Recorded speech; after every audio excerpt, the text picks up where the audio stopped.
Hello everyone. यो संसारमा धेरै जसो प्रेममा धोका पाएर नै जीवन वैयत गएको छ के। यो संसारमा सबैभन्दा बढी प्रेममै धोका पाएर मान्छे बर्बाद भएको छ के।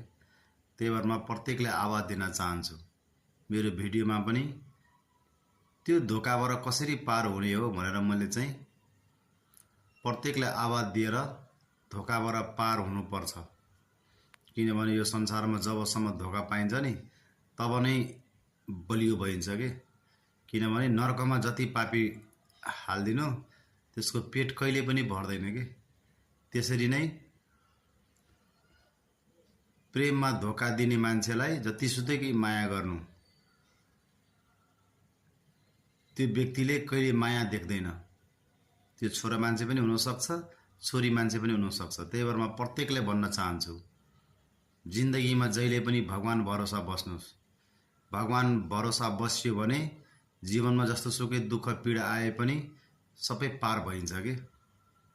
त्यही भएर जस्तो सुकै अवस्थामा पनि मैले प्रत्येकले आवाज दिन चाहन्छु जिन्दगी जिउनु, तर हर सासमा भगवानको नाम लिएर जिउनु।